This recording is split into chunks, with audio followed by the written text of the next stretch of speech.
Fotografia, aqui foi uma cena de um curta que eu trabalhei. Aí entra uma das meninas que estava naquela foto fazendo produção, era a roteirista desse curta, que eu fiz fotografia. A fotografia não é só ligar todas as luzes e pronto, está iluminado. Oi? Tudo bom? É necessário, para a gente fazer uma boa direção de fotografia, a gente fazer uma análise de todo o roteiro, entender qual a importância de cada cena e qual luz é mais adequada para cada cena.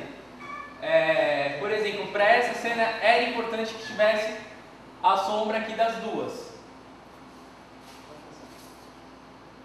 Direção, coloquei uma foto minha naquele curta lá que direção nada mais é fazer a direção de um curta, de uma peça audiovisual, é você saber reunir, principalmente quando a gente está falando de criação colaborativa, é saber reunir todas as ideias de todas as pessoas em um único filme. Para não acontecer, por exemplo, do diretor de arte fazer uma proposta que vai totalmente contra a direção de fotografia. Direção de elenco, e aí é uma coisa que eu pego muito.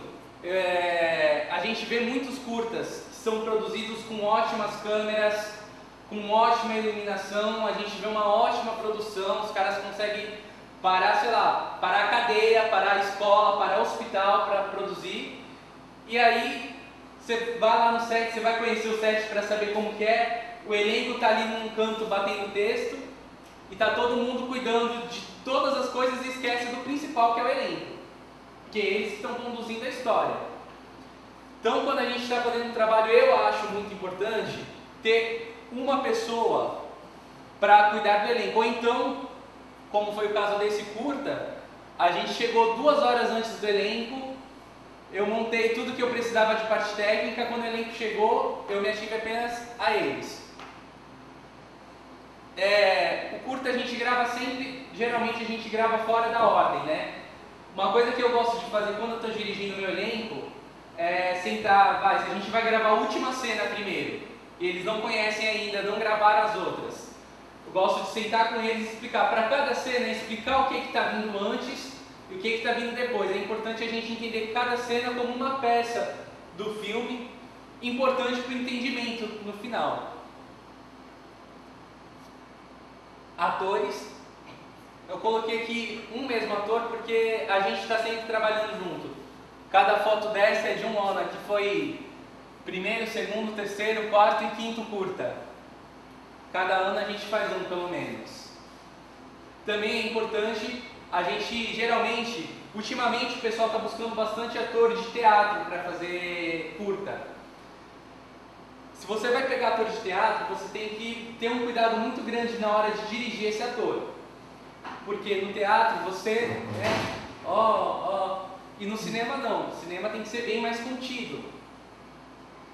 Já tive alguns problemas dirigindo ator de teatro, porque você fala para a pessoa, faz assim, e a pessoa faz assim. Fala para a pessoa pula. E fica complicado isso, né? Porque aí algumas vezes eles vão parar, não sei o que, mas eu não estou conseguindo sentir, vai ter um monte de piti com você. É importante saber então lidar. Se você está pegando alguém que não é da sua especialidade, não é da especialidade para a qual você está necessitando, vai ter que ter um cuidado muito grande, um jogo de ego muito grande aí para conseguir extrair o melhor desse ator, sem prejudicar o seu trabalho e sem prejudicá-lo também, sem detonar a autoestima do cara. Isso é muito importante também, a gente ter sempre um ator. Não custa nada de repente a gente estar ajudando o ator a estar entrando nesse meio audiovisual. Roteiro, peça fundamental. No nosso grupo, como eu falei, o roteiro sempre é rotativo. Sempre todo mundo escreve praticamente. Edição, peça difícil de achar. O editor ele é o mais complicado, tanto que eu procurei no Google e não achei foto de um. Trabalhando. Não achou foto de nenhum editor trabalhando na mesa de edição? Eu achei um na Moviola, isso. Caramba. Aí eu falei, bom, vou pegar isso aqui que algumas pessoas entendem mais fácil, né? Mesmo viola. E depois você aproveita e fala, isso daqui é uma viola. Chamar todos os cozidos. Boa. Tem aquela coisa. Pode voltar. Tem gente que fala, eu não sei editar, mas edito. É o meu caso, por exemplo. Eu tenho um programa de edição em casa, tudo. Eu sei mexer nas ferramentas do Premiere, tudo, mas eu não sou editor. Se você chegar e jogar um material na minha mão, eu vou saber cortar, colar, fazer. Vocês vão ver um negócio que eu editei aí, vocês vão ver que tosco que tá. É importante a gente encontrar pessoas que tenham a aptidão necessária para isso. Tem um problema quando a gente está trabalhando sem grana. O editor, ele não está na bagunça de set, não vai para pizza depois de gravação, não vai para cerveja depois de gravação, não sai 3 horas da manhã de locação, ou seja, ele vai trabalhar sozinho. Então é difícil você conseguir um editor que queira ceder 5, 6 horas do seu dia para editar seu filme de graça. Isso é um grande problema quando a gente está trabalhando sem grana. Existem algumas formas de se solucionar.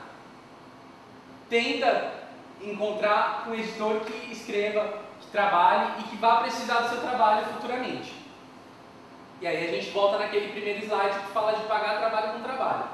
Ou então, corre atrás de patrocínio, corre atrás de alguma coisa para poder financiar esse profissional. Quando a gente está trabalhando sem dinheiro, é muito importante deixar claro a todos que é sem dinheiro, desde o primeiro telefonema, do primeiro e-mail, primeira coisa que a gente coloca, ou então escreve toda a história, tudo, faz toda a proposta no final, mas ó pessoal, encanta a primeira pessoa e no final coloca, ó pessoal, infelizmente não vai rolar, não conseguimos patrocínio ainda, toda essa... buscar conhecer os problemas que possam surgir por questões financeiras. Por exemplo, transporte. Você vai gravar lá no Rio Branco, o teu diretor de fotografia mora em Cubatão, por exemplo. Tá certo, o cara está trabalhando de graça com você, ele concordou. Só que se o projeto é seu, você tem que dar um jeito. Um carro, uma carona, alguém para poder sanar esse problema. Por quê? É preferível, de repente, gastar R$10 de condução para o cara do que deixar na mão, do que deixar ele se virar sozinho e de repente ele que tinha que chegar às 10 da manhã ele chega ao meio-dia. Porque 2 horas de atraso numa gravação fazem muita diferença. Planejar tudo muito, muito bem. Aconteceu um último trabalho que a gente fez, a gravação era em Cubatão. Falaram pra mim, vai nas 4 pistas e pega um ônibus que vai pro Casqueiro. Deve ser não. Não. Tava lá nas 4 pistas esperando um ônibus que vai pro Casqueiro. Passou um ônibus que estava escrito Jardim Casqueiro. Eu subi, só que o ônibus não ia pro lado do Jardim Casqueiro que eu precisava que ele fosse. Eu descobri isso quando eu já estava no meio da Imigrantes. O pessoal teve que me resgatar de carro. Para eles chegarem lá, eles tiveram que pagar pedágio, porque eles também estavam, eu e eles estávamos em Cubatão, pra vocês terem noção de como eu fui parar longe. E foi tudo um erro de planejamento. Por quê? Já que eu estava ali, nas 4 pistas, e o Casqueiro é o primeiro bairro de Cubatão, era mais fácil terem ido me buscar. Arrumar o básico para a equipe, transporte e alimentação. A alimentação principalmente, às vezes a gente marca 8 horas de gravação, às vezes para matar todas as cenas de um curta a gente marca 8 horas de gravação seguidas, e tem nego que não se preocupa, já passei por situação da gente estar lá gravando tudo e na hora foi pensar em lanche, vamos pedir umas esfirras, tudo, e não é assim. Eu acho que quanto mais precavido você tiver, melhor. Então se vai ser uma gravação longa, não chega, na hora a gente pede uma esfirra. Não, monta uns sanduíches antes da gravação, deixa bem acomodado e leva. Não correr riscos desnecessários. Coisa importante, criação colaborativa é diferente de panela. Quando a gente está trabalhando, é necessário a gente saber reconhecer as pessoas que a gente vai convidar para trabalhar conosco e saber quando que essas pessoas de repente não vão desempenhar um bom trabalho. Pô, se eu conheço um cara que... Se a minha diretora de arte, a área dela é fazer uma arte mais romântica, eu não vou chamar ela para um filme de ação.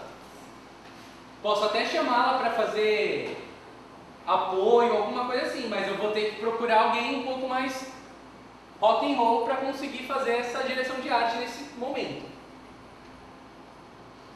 Agora, vou passar para vocês, pessoal, 2 curtas e um trailer, que é daquele curta lá. Eles estão em ordem cronológica, tá? O Eu Quero foi meu primeiro, o Ao Nascer do Sol não foi o segundo, mas está lá no meio. E o Aluno Novo foi um dos últimos que eu fiz, que foi aqui no Santa mesmo. Aqui na pasta.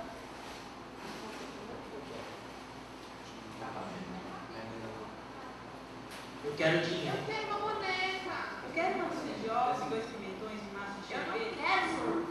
Eu quero um cigarro.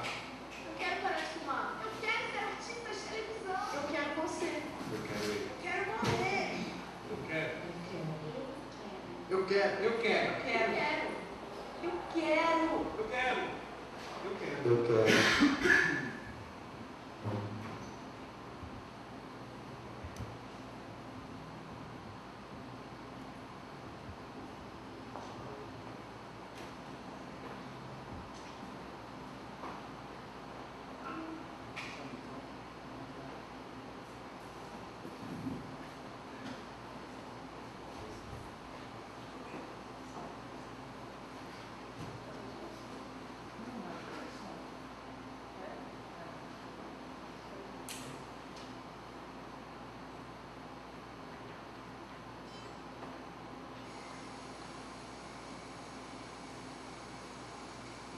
Eu quero que você faça um orçamento para mim.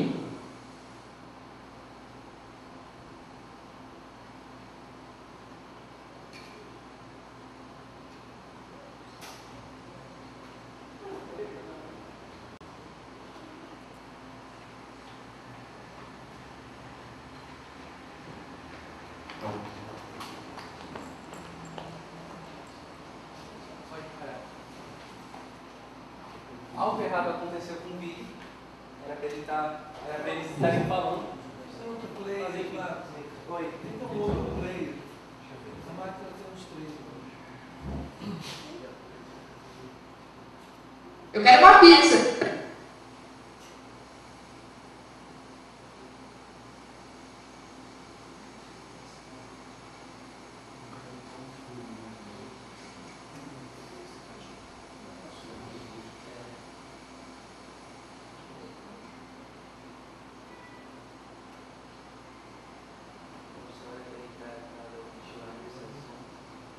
Eu quero que você faça um orçamento para mim.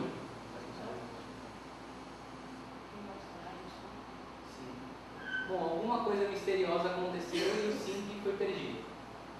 Acontece nas piores famílias. Não? Vai pra onde você só vai ter.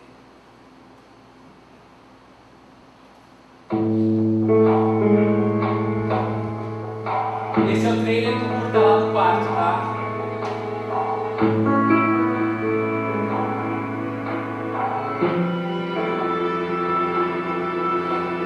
Take this water, dry your face.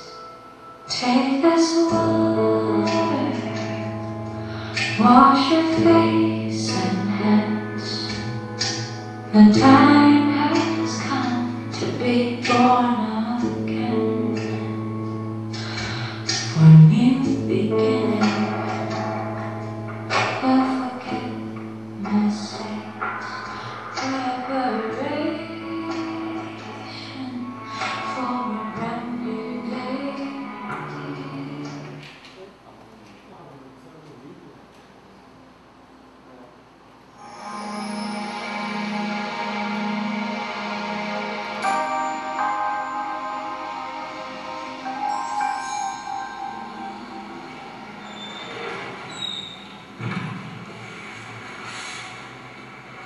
A sua sala é aquela minha. É só você bater e dizer que é.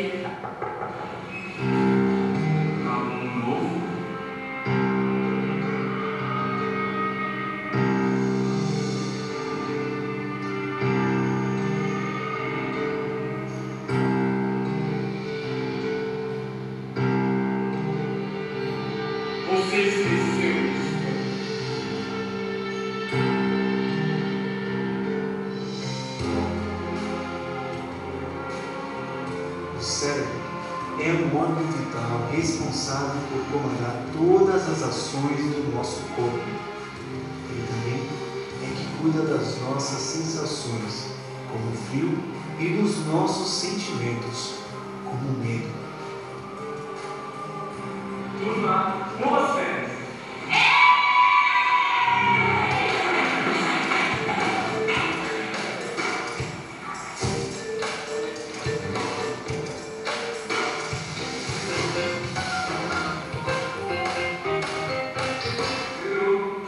Você não está esquecendo de nada, não?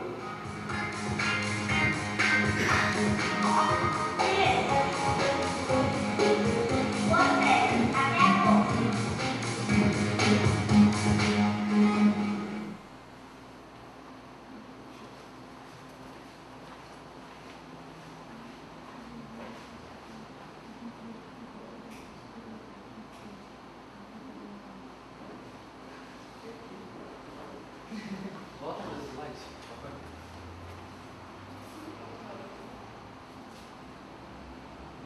Não, tava aqui mesmo. 17.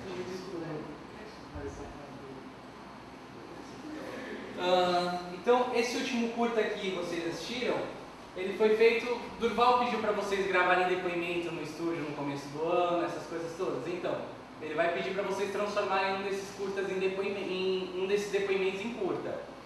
Foi a partir desse trabalho que saiu esse curta aí. Você pulou? Tá.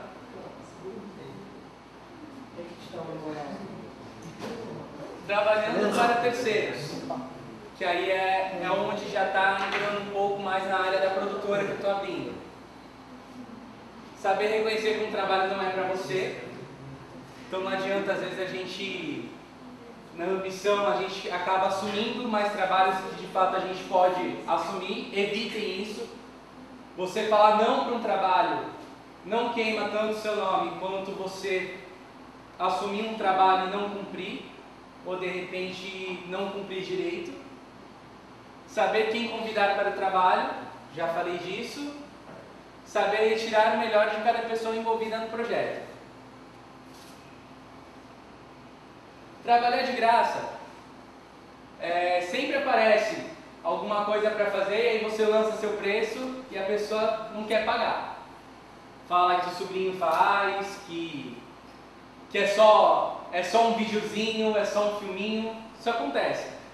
Eu sou contra a gente trabalhar de graça porque a gente está desvalorizando a gente, porque uma vez que você faz de graça você nunca mais consegue arrancar dinheiro dessa pessoa. Cobrando barato também. Se a gente pega um trabalho e a gente cobra, sei lá, 100, 200 reais para fazer, muitas vezes com esse dinheiro a gente não vai conseguir suprir todas as necessidades do trabalho, não vai conseguir pagar todos os profissionais. Com isso, a qualidade do trabalho vai ser perdida, vai ser comprometida. Agora, em alguns casos, por exemplo, quando a gente está começando, podem aparecer algumas situações em que trabalhar de graça seja útil. Por exemplo, quando uma dessas 5 aparecerem na sua frente. Estou falando isso porque o nosso TFC, ele começou num clipe para a aula da Drica no terceiro semestre.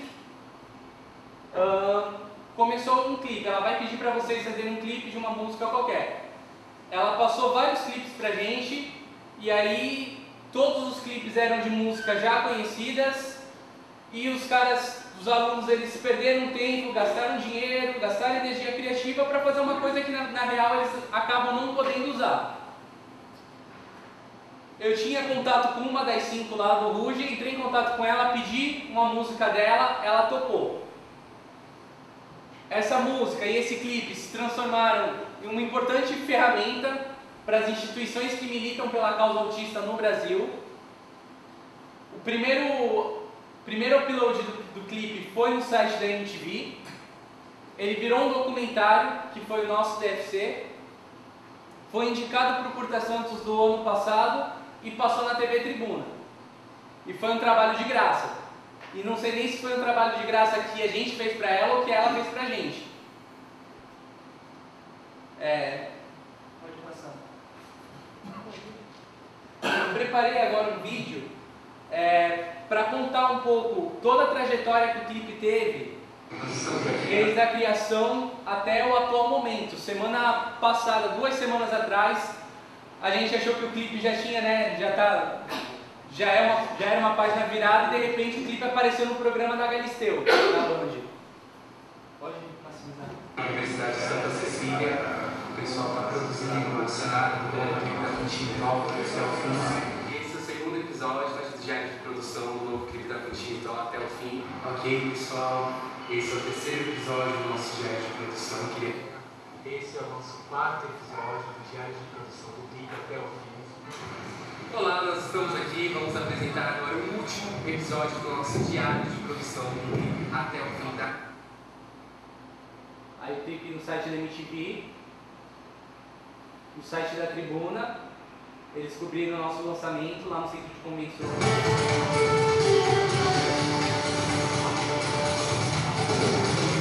No Centro de Convenções de São Vicente, lançamento de videoclipe. O trabalho faz parte de uma campanha para a inclusão do autismo infantil. O clipe, Até o Fim, surgiu da união de ideias de um grupo de pais de filhos autistas e do monitor de teatro do Centro Educacional e Recreativo da Vila Margarida, Marco Rodrigues. Foi ele quem dirigiu as gravações. Todo o amor que nós empenhamos nesse projeto desde fevereiro até hoje, a gente está sentindo agora com essa legião de crianças ouvindo a nossa mensagem, com esses pais de crianças autistas, essas pessoas que a gente nunca ouviu antes, nunca viu antes, de repente estão aqui nos prestigiando porque se identificaram com o trabalho que a gente fez e não há nada mais recompensador do que isso. Eu acho que é um videoclipe que pode trazer um alerta sobre a síndrome maior, trazer um pouco mais de informação e fazer com que as pessoas tenham curiosidade para ir atrás de informação e saber um pouco mais de autismo, conseguir ver a síndrome de uma outra forma e assim incluir melhor essas pessoas na sociedade. O videoclipe Até o Fim é um trabalho do qual eu tenho o maior orgulho de todos os trabalhos que eu já fiz, porque é a música servindo um bem maior, uma causa maior. A ideia agora é ampliar este trabalho, de videoclipe a documentário. A partir dos depoimentos captados em estúdio, a segunda etapa do projeto deve estar pronta ainda este semestre.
Thank you.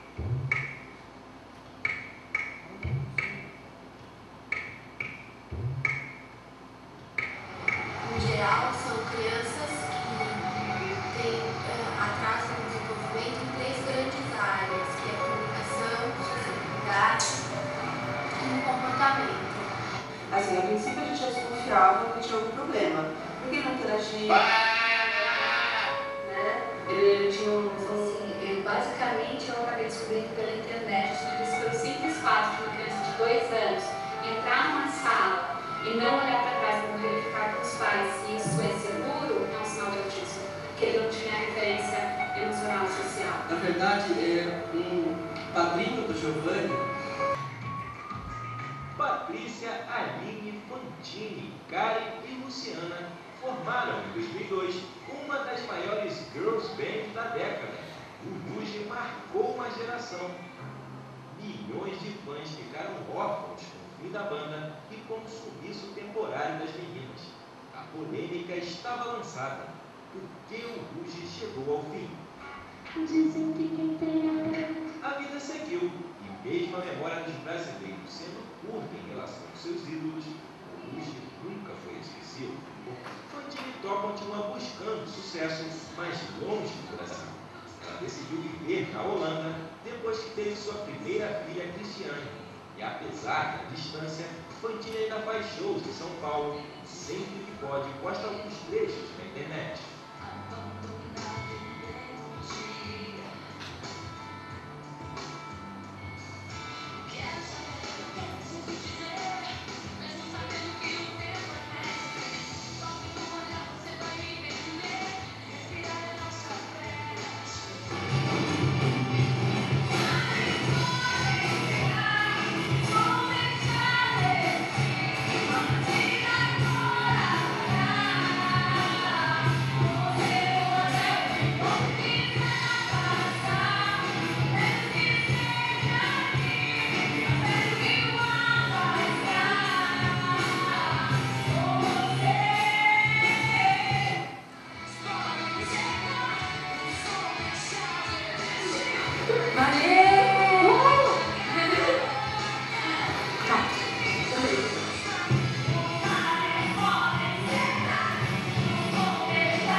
Ali cantando não é ela, tá, gente? É uma banda de São Vicente, uma banda de um projeto social lá de São Vicente. E esse vídeo final foi do nosso lançamento, nossa festa de lançamento lá no centro de convenções. Tinham 700 crianças e adolescentes desse projeto social, que é o Projeto Ser, lá de São Vicente, que eu trabalho lá. E agora eu vou falar um pouco para vocês da experiência com esse documentário. Algumas coisas. Primeiro, o estúdio que a gente gravou os depoimentos foi esse estúdio aqui da Unisanta. Ali onde eu tinha falado para vocês que a gente gravou lá no Mirante do Ilha Porchá, são aquelas cenas com a Fantini. As cenas finais do videoclipe são em cima e as que ela está cantando são embaixo do Mirante. A gente achou ali. Aquela iluminação bonita, tudo é culpa da lente, tá? Porque o dia estava horrível e a gente estava preparado para uma externa, logo iluminação zero, a gente tinha pensado. O que você tinha comentado com você?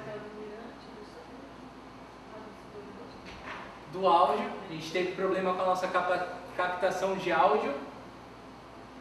A gente conseguiu dar uma filtrada de ruído no processo de edição mesmo, mas assim, aí fica a dica, quem for fazer principalmente documentário, que não tem como depois ir no estúdio e gravar as falas separado, tomem muito cuidado com essa questão de captação de áudio para documentário. Procurem microfone, gravador de voz externo, qualquer coisa que faça com que vocês vão mais seguros. Porque a gente penou tanto que assim, esse áudio o pessoal achou que não estava muito legal e depois que entregou o TFC fez outro áudio para a apresentação. E acabou que esse está melhor do que o da apresentação mesmo. Esse documentário, e aí quando eu falei para vocês a questão de trabalhar de graça, que algumas vezes vale a pena. Com um videoclipe a gente conseguiu uma projeção, onde eu consegui o trabalho que pagou a minha primeira câmera.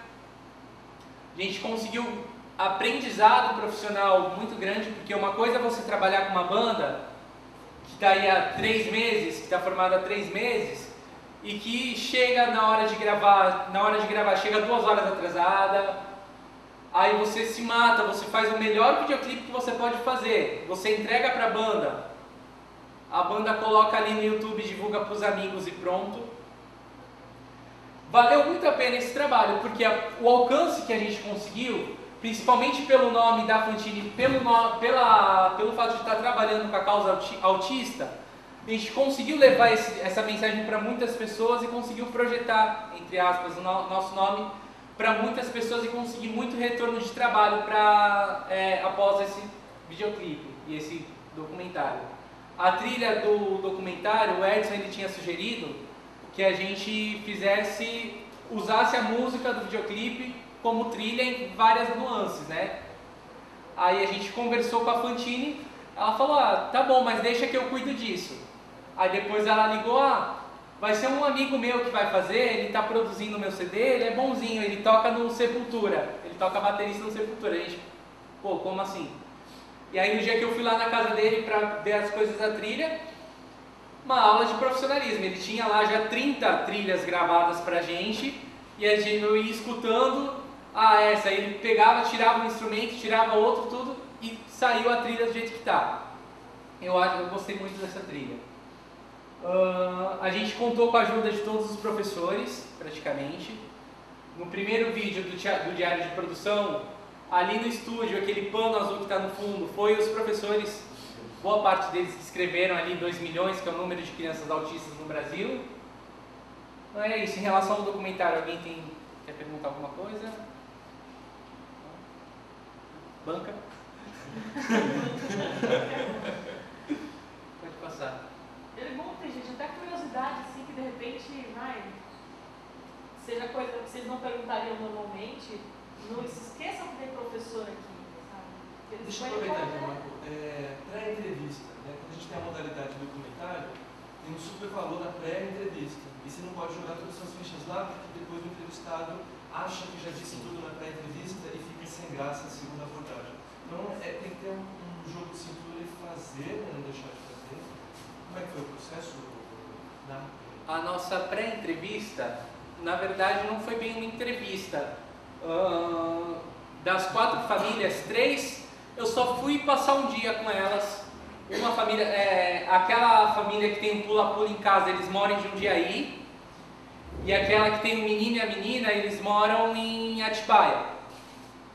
O pessoal de Jundiaí veio pra cá passar um dia na praia, tudo, e aí a gente ficou lá conversando e eu fui conhecendo mesmo, não fazendo perguntas direto, tudo. O pessoal de Atibaia é a mesma coisa. E aí fui conhecendo as famílias, aí eu identifiquei algumas coisas, como por exemplo, foi justamente o que a gente tratou. Uma família, o fato de ter 2 crianças autistas, a outra a questão do menino ser pequeno ainda, eles estarem começando já o tratamento, então o material adaptado e tudo mais. A outra família, que é a que tem o pai, a mãe e o menino aqui no estúdio. Tem a questão dele frequentar 2 escolas, e uma das escolas que ele frequenta é uma escola de inclusão, então são crianças típicas e crianças com problemas no desenvolvimento que frequentam juntas a mesma sala, convivem lá, né? Eu achei que isso seria a experiência dele e mostrar essa escola seria bastante interessante. E o outro é a questão dele fazer o acompanhamento com uma musicoterapeuta. Eu acho que já que a gente estava trabalhando num primeiro momento um videoclipe, ter alguém, conseguir um depoimento de alguém que estava tão relacionado com música foi muito importante. E na pesquisa prévia, sim, teve personagem que nem depois foi gravado. Exatamente. Isso é importante também. A gente teve... Às vezes os alunos acham que gravou com 8 pessoas, todo mundo tem que aparecer, e o dono do documentário são os alunos. Sim. Teve 3 famílias que fizeram entrevistas, a gente trocou e-mail, mas acabou não gravando. Nessa família que está o pai, a mãe e o filho no estúdio, os depoimentos do pai a gente acabou dispensando, a gente acabou cortando porque eram depoimentos um pouco mais ácidos, mais de crítica. a profissionais e crítica ao sistema, ao governo e tudo mais. E não era essa a proposta do documentário. Ele deu depoimentos muito válidos, só que não cabiam dentro do documentário, ele destoar totalmente. Esse é outro problema que os alunos às vezes têm dificuldade, como o método da tradição disse. Quanto tempo de depoimento entrou no documentário? 8 minutos, por aí? Por aí. De entrevista de estúdio. Quanto tempo você tem de bruto? Umas 7 horas. A gente tem umas 7 horas de bruto, só assim, de depoimento, fora o que a gente tem de bruto do clipe e tudo mais. Eu acho que no total a gente deve ter umas 12 horas de trabalho somado. E é capaz, se você fizesse hoje de novo, era capaz de ficar mais curto ainda os depoimentos. Porque algumas pessoas têm dó de cortar na edição, né? E na verdade tem que ser o objetivo do que você quer passar, não mais nada, nem um segundo a mais do que isso. E também um outro problema, que tem uns 3, 4 entrevistados que falam assim, tudo de uma coisa atrás da outra, e aí você não consegue achar o ponto de corte ali. Parece que está narrando um jogo de futebol. E aí tem até um que a gente jogou um fade ali, ficou meio feio, ficou meio cortando a pessoa, mas ou a gente fazia isso, ou ela entrava em outro assunto e ia destoar totalmente. Sobre esse negócio de não utilizar os depoimentos do pai, né, também acho que vale assim, a gente dizer que pode parecer meio cruel e irresponsável, porque por ser documentário, a gente lembra de jornalismo. E na prática do jornalismo você tem que ouvir os dois lados de todos os temas. Você vai para a rua fazer uma pauta, você tem que ouvir os dois lados, dar o direito, né, de resposta antes que a coisa fique polêmica. Quando a gente faz um documentário, não precisa ouvir os dois lados. É autoral. O documentarista tem uma premissa, né, tem uma ideia, e ele vai fazer isso. Do ponto de vista que ele quer. Quem tem que ouvir os dois lados é o repórter da Record, da SBT, da Globo, né, e você, como documentarista, você entrevista quem você quer, você corta e coloca quem você quer. Sim. E tem que manter essa autoria. Até uma coisa que ficou um pouco fake, mas enfim, que a gente jogou e a gente assumiu, é uma das últimas cenas que está o som do teclado e tá a musicoterapeuta lá tocando. Não é ela que está tocando, a música não é dela, ela estava tocando uma outra música, mas a gente resolveu usar ali para ilustrar. E eu acho que ninguém confunde uma coisa com a outra, mas foi uma alternativa que entra nisso aí que vocês estão falando da nossa escolha de narrativa mesmo. Como vocês encontraram os pais que tinham filhos autistas? Colocaram no jornal? Cara, foi assim, presta atenção no que aconteceu. Vocês acreditam em coincidência? Pensa que aqui nessa sala tá a Drica, a Lucena, falando que quer um videoclipe para o próximo semestre, para esse semestre, e você tem a ideia, você lembra de uma amiga que canta. Mais ou menos na mesma hora, um pai de criança autista entra em contato com essa amiga que canta e pede a música dela para fazer o vídeo da campanha institucional do autismo. E aí uns 3, 4 dias depois eu mandei um e-mail para ela e aí ela falou, olha, tá acontecendo isso com essa música, você quer gravar o clipe dela? E aí foi. Esse cara de Atibaia, que tem o Menino e a Menina, ele é editor-chefe da revista Autismo, que é a primeira revista que fala sobre autismo na América Latina e a primeira publicação em idioma português, né? E aí ele acabou trazendo algumas pessoas pra gente e outras a gente foi procurando em Orkut, Facebook, jogando aí nas redes sociais. Comunidade de autismo, assim. Mas foi bem isso. Se bem que tem meia dúzia de comunidade não me aceitou como membro, né? Mas enfim. Mas foi assim. Mais alguma pergunta? Acho que tá todo mundo pensando nisso. Tá. Uma outra coisa, aquele trailer que eu passei pra vocês, daquele curta, aquela música que tá tocando é da Fantini também. Foi nesse trabalho que eu entrei em contato com ela, que a gente começou a trocar e-mail, tudo. E aí, 2 anos depois, veio a sair o videoclipe. Marco, desculpa, eu lembrei uma coisa. Claro. Só que tem a ver com esse negócio de achar os personagens. E no documentário a gente chama de personagem, mesmo que a gente está tratando da realidade. Existe em documentário, sim, roteiro. Mas quando a gente roteiriza a verdade, fazer o documentário não é chegar nos fatos e ligar a câmera e captar e depois editar, né? A gente chama de roteiro, sim, essa fase de quem eu vou entrevistar, aonde eu levaria as pessoas para fazer, porque o lugar conta uma história, ou você põe em estúdio, né, até de prever problemas de áudio, sim. Né? E depois com todo o bruto selecionar, decupar essas fitas, né? O que eu tenho de imagem, e decidir o que entra é a segunda etapa. O roteirista ele não participa do durante, no documentário ele participa do antes, ajudando a pré-produção, pesquisa, e depois do lado do editor do marketing. Tem que conectar os fatos, né? A pessoa que está assistindo tem que entender uma lógica. E você quer emocionar também, então você vai guardar umas coisas para o fim, né? Ou vai subir música em um momento, não vai ter música em outro. São decisões típicas de roteiro. Sim. A gente acha que no documentário não é repensado. Sim, uma coisa que a gente fez, que por um lado facilitou esse processo de montagem, de roteirização, por um outro lado prejudicou o material final, o produto final. E agora eu tô correndo atrás da bola para reverter isso. Foi assim, o nosso grupo tinha 6 pessoas, então cada um levou uma entrevista para casa com uma anotação, olha, eu quero isso dessa entrevista, isso dessa. Cada um fez um filme decupado de cada entrevista, aí voltou tudo para mim e aí a partir disso eu acabei selecionando o final.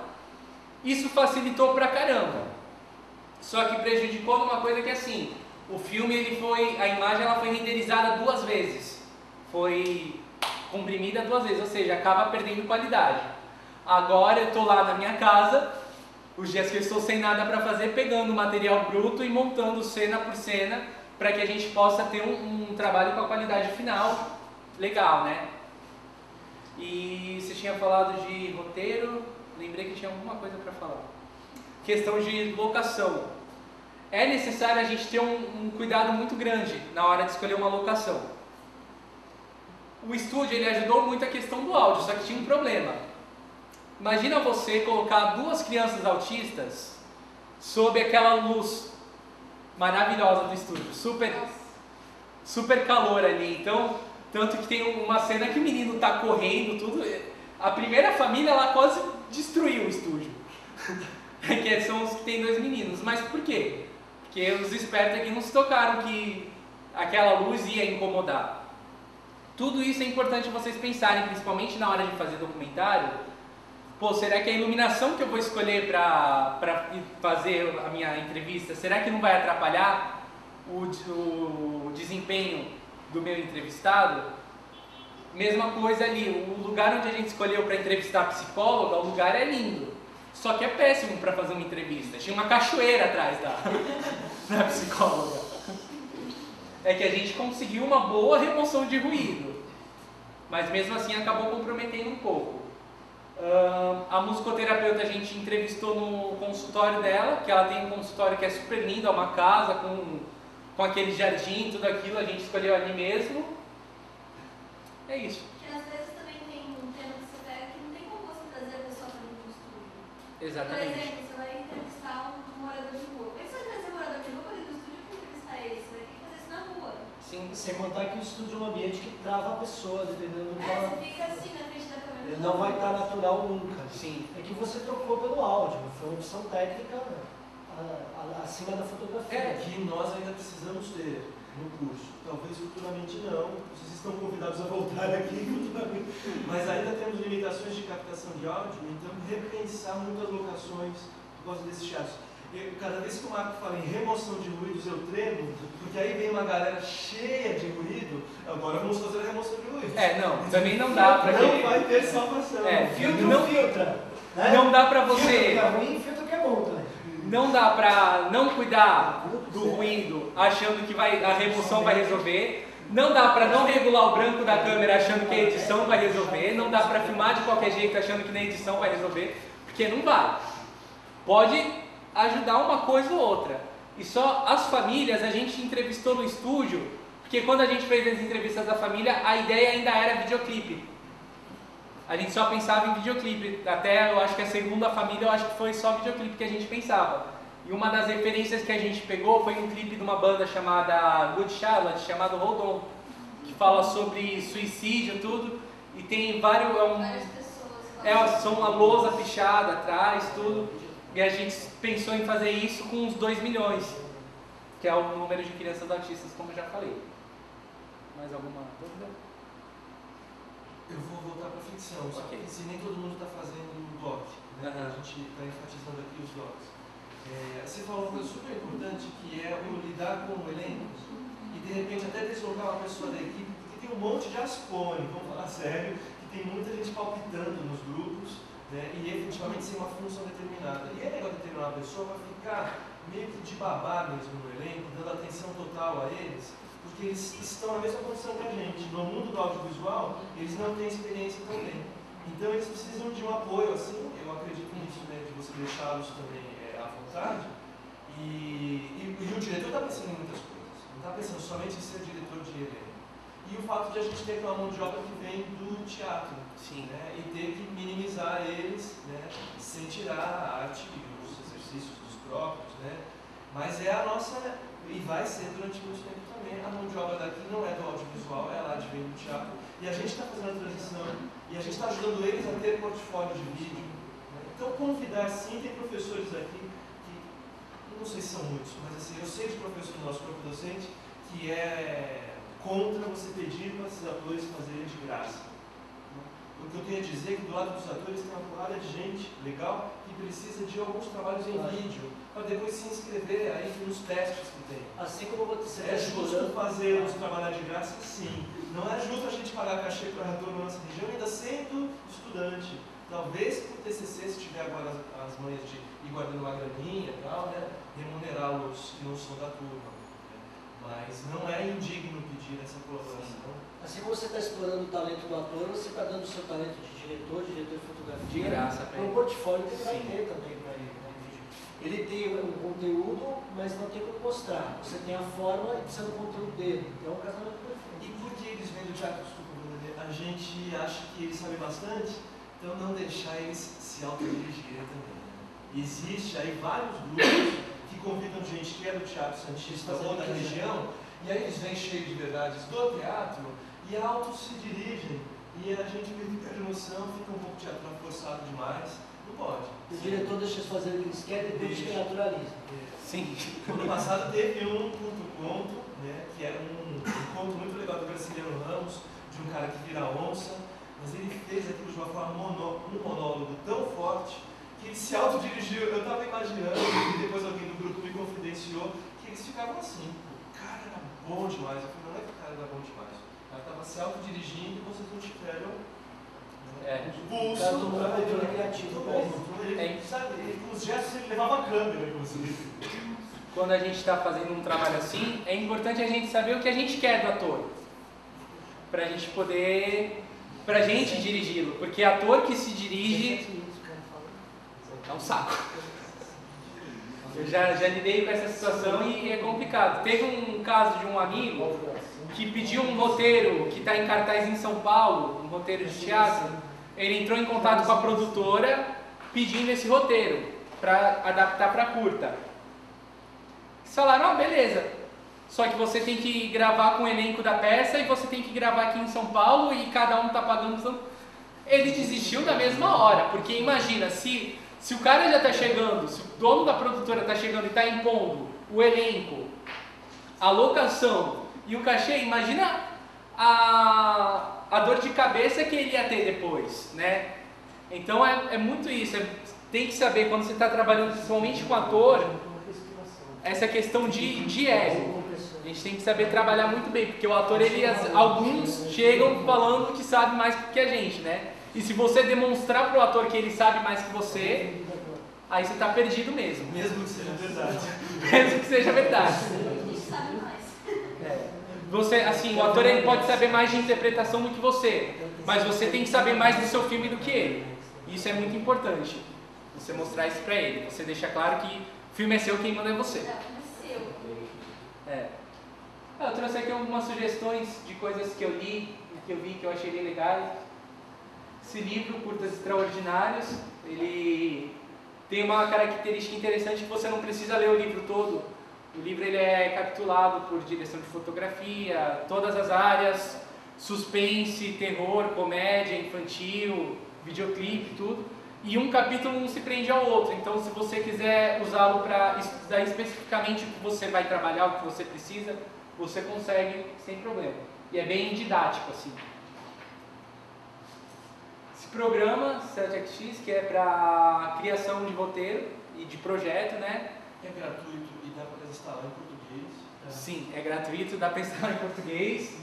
Facilita muito porque você escreve o roteiro aqui, você já pode formatar, ele já vem é mais fácil de formatar do que no Word. Inclusive com o storyboard. Com o storyboard, fica bem mais fácil de você trabalhar a produção porque você concentra tudo em um programa só e os dados eles ficam interligados dentre as funções que o programa tem. Tela BR é um site que também ele tem, eu contei ontem, eu esqueci quantas, mas ele tem muitas oficinas gratuitas online. Então eles têm um material bem legal. Esse site ele foi criado pela Laís Bodansky, cineasta. Esse projeto dela, Tela Brasil, é um projeto de oficina itinerante. Eles estavam rodando São Paulo, agora já está no Rio de Janeiro. Eles encontram ali algumas comunidades, fazem uma oficina. Quando eu fiz, foi uma oficina de 2 semanas. Simultâneo a isso, eles montam um cinema, uma lona assim de circo, tudo, que vai passando filme brasileiro de graça para a comunidade. E o último dia de exibição, eles exibem os curtas que são produzidos dentro da oficina. Quando eu participei, a oficina foi lá em São Vicente, eles montaram lá no México 70 a tenda, e no dia de exibição dos curtas eles trazem alguém que é relacionado, envolvido com o cinema, para assistir os curtas e comentar. No nosso caso, quem veio foi até a Carolina Ferraz. E aí ela assistiu todos os curtas, comentou, foi um negócio super legal. E o site deles é muito bom porque tem muita notícia, bastante informação de festival, essas coisas. E essas oficinas que, para você tirar uma dúvida, são maravilhosas. Aqui é meu contato, esse sou eu. É isso.